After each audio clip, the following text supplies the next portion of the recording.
Hello everyone, welcome to DIYguru. So today, as part of the basic electrical engineering, we have a session on the Kirchhoff laws. Let's begin. So the Kirchhoff laws, basically we have two types. One is voltage law and another one is current law. So we call it as the KVL, Kirchhoff voltage law. One more is KCL, which is Kirchhoff's current law. So before going into in detail about this, first we'll see why we need to go for the Kirchhoff laws. So why the Kirchhoff has made these two laws. So this is because, so in the complicated circuits, so if it is a simple circuit, like if you have a very less number of components, then easily we can analyze the circuit. But when we go for some complex circuits where many components are there, then it is difficult to find the voltage and currents in the components. Okay, so here the Kirchhoff's laws gives us the flexibility to find the voltage and current in the circuit simple. Okay, so even though the circuit has many components, we can easily find the voltage across the any element and the current through the any element by using this Kirchhoff laws. And also we can easily find the equivalent resistance of the complex networks. So these Kirchhoff's laws are applicable for both AC and DC circuits. So we can solve any circuit by using the Kirchhoff laws. Now we'll see one by one what is KVL and what is KCL. So before moving into the detail about the KVL and KCL, to understand this KVL and KCL, we need to have some definitions. Here we call it as the circuit definitions, like what is branch, what is node, what is loop, network, circuit. These terms are frequently we use while solving the problems for the KVL and KCL. Okay, so here first we'll go with branch. So branch is nothing but it is an element which has the two terminals.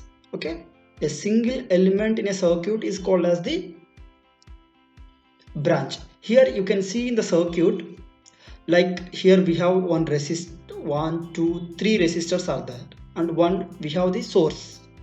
So how many branches are there here? So R1 is the one branch, R2 is one more branch, R3 is one more branch, and the supply voltage is one branch.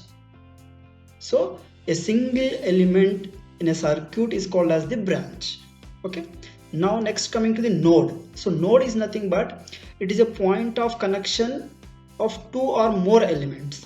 So now we know the elements. So this is the element, let us consider when the point of intersection of two or more elements is called as the node. So you can see here, this is the node 1 node where R1, R2 are connected to this point, and this is also a node. See, these two nodes are same. This is, we can consider it as a single node because there is no other element between these two. So we can consider it as a single node. So where R1, R2, R3 are connected to a common point. And even you can see here R2, R3 and this source are connected to one more common point here. There are no other elements are there in between these points. So we call it as a single node. Clear? And this is also one node because here the voltage source and R1 are connected to the common point. So this is we call node. So in this circuit we have three nodes. This is one node, this is another node, this is the another node where two or more elements are connected together. So that we call it as the node. Coming to loop. So here loop is nothing but a closed path. Here if you see in this circuit we have two loops. So this is one loop because if you consider these three elements, this forms a closed loop, right? You can observe this one clearly. This is closed loop. There is no like open path you can observe. And this is also one more loop. This makes the another loop with the two elements only. R2 and R3 makes a loop. So loop is nothing but a closed path. You can simply remember. Okay. The network. The network is nothing but it is an interconnection of elements or devices. So in these circuits we call it as the elements only. Okay, so network is nothing but the interconnection of elements, whether it is a closed or open circuited or closed circuited, the interconnection of the elements we call it as the network. So network may be an open circuit or it may be a closed circuit. Remember that point. Okay, so next coming to the circuit. So circuit is a the interconnection of elements which forms a closed path. There should be a closed path, then only we call it as the circuit. Okay, see the difference between network and circuit. In network is also interconnection of the elements, but it can be open circuited or closed circuit. We call it as the network, whereas the circuit is nothing but it is also interconnection of the elements which forms the closed path. There should be a closed path, then only we call it as the circuit. Now I think you are clear about the circuit, network, branch, node and loop. So now we'll go for the KVL and KCL. So first we'll go with the Kirchhoff's current law. So KCL. So the KCL states that here at a node. So KCL is applied at a node. Remember, KCL we apply at a node. Already we know what is meant by node. So all the incoming currents to that node is equal to outgoing currents, or you can say all the entering currents is equal to all the leaving currents. Another way you can define it as the algebraic sum of the currents at the junction. Junction is nothing but node here will be 0. Algebraic sum of the currents at the junction or at a node will be 0, or all the incoming currents are equal to outgoing currents. Here in this figure you can see this is a node. So here we have 5 currents are there. So I1, I5, I4, these 3 currents are entering into the node, whereas I2 and I3 are leaving the current, right? Leaving the node. So simply we can write it as I1 plus I5 plus I4 is equal to I2 plus I3, or else we can write the same equation as algebraic sum. That is nothing but all the entering currents like I1 plus I4 plus I5 minus I2 minus I3 equal to 0. So both are same only. Okay, so here the same circuit which is representing. So here all the currents are entering into the node, right? So I1 plus I2 plus I3 is equal to, there are no outgoing currents, so simply you can write it as 0. I think everyone is clear about the KCL, the definition or statement. All the entering currents at a node is equal to the leaving currents at the node. So the KCL is we derived from the law of conservation of electric charge. Okay, so it depends on the conservation of electric charge. So the charge entering should be like positively charged particle should be equal to the negatively charged, right? The same way here the entering currents at the node is equal to the outgoing currents at the node. Next, coming to the voltage law. So the voltage law is we apply in a closed path. Remember, to apply the KVL we should have a closed path. So the definition states that the algebraic sum of voltage drops in a closed path is equal to 0. So the algebraic sum of the voltage drops. See, this is the source, we have V1, and here one resistor we have, and another resistor here, you can see this one. So the voltage drop across this resistor is V2 and the voltage drop across this resistor is V3. So here voltage drop is nothing but the current into resistor will give you the drop across the resistor. So already we have studied that the resistor will dissipate the energy, right, in the form of loss, or you can say temperature, heat. So here the algebraic sum of the voltage drops, that is nothing but V1 minus V2, V1 plus V2 plus V3 is equal to 0. Here one more resistor we have V4. So algebraic sum of all the voltage drops equal to 0.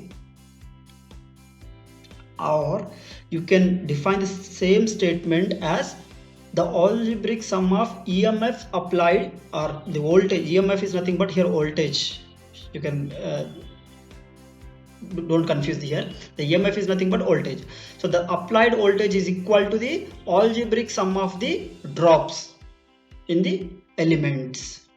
The supply is nothing but this complete voltage should be like appears across, drop across these three elements. So V1 is equal to V2 plus V3 plus V4. That is simple. The source or the applied voltage is equal to drop across the all elements. Okay. So here we need to remember that one point, that so while applying the KVL, the direction of the current plays a very important role. So first we need to determine the direction of the current. We need to allotted current direction. In this direction only we need to apply the KVL. So the same, this KVL is the we derived from the law of conservation of energy. The same, like we know already the law of conservation of energy, right? The energy neither can be created nor can be destroyed. It will be transformed from one form to another form. The same way here, this voltage is fed to these resistors. The same like law of conservation of energy. Here this energy is dissipated in this resistors. So and it will be transformed in the form of either heat or some loss, you can say. So here we'll take an example, some like small example. How will you write this? See here. So this is a simple circuit which has the three resistors and one source. The source voltage is 45 volts. The resistor values are here given. And let us consider the current is I. Now simply apply the KVL. So we know that already the supply voltage is equal to drop across the each resistor, right?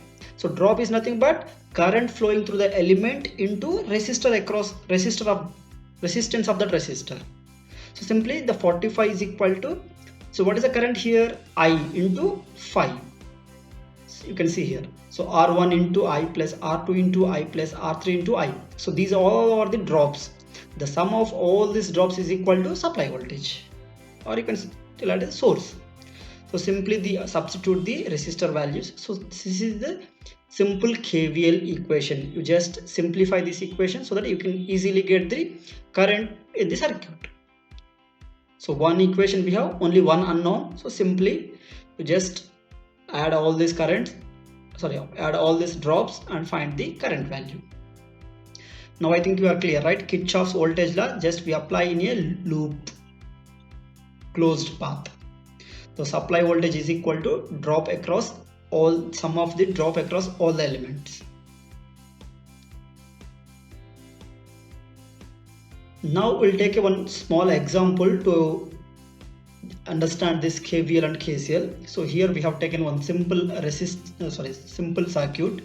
You can see here the circuit, so which has two loops and two sources and three resistors.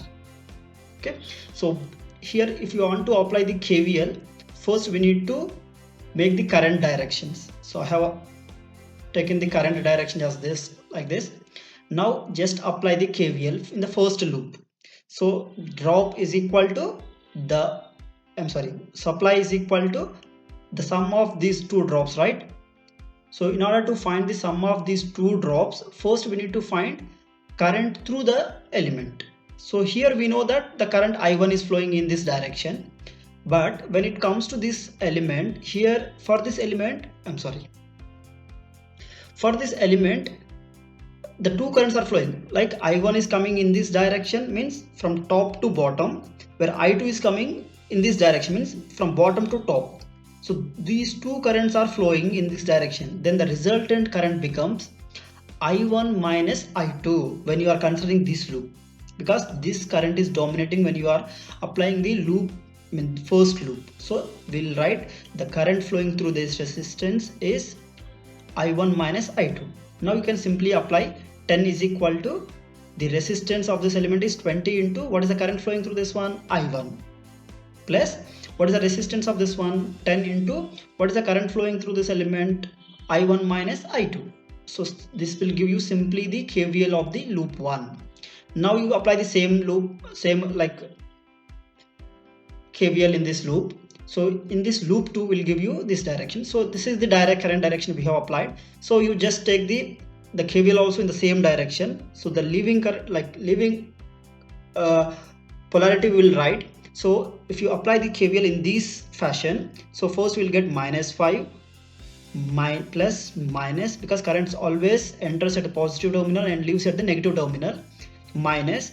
So now what will be the current in this element, because we are applying in this loop, so I2 minus I1, because I2 is dominating, so I2 minus I1, so minus 10 into I2 minus I1, minus what is the current flowing in this element, 50 into I2. So this is the drop across this R2, so simply is equal to 0. I hope you are clear. See, simply you can write like this also. Supply this we call it as the algebraic sum. This we call it as when supply voltage is equal to the drop across, sum of the drop across two elements. Just to differentiate, I have taken these two types of equations. Okay, so even you can write it as -5 is equal to drop across these two. Then we'll get 10 into I2 minus I1 plus 50 I2. If you send these two parts this right hand side, then you will get simply the same equation. Now we have the two equations and two unknowns. What are the unknowns? I1 and I2, and two equations. You just simplify this equation, find the I1. So simply we'll get I1 is equal to 0.3235 amperes. Now we'll do the same circuit by using the KCL.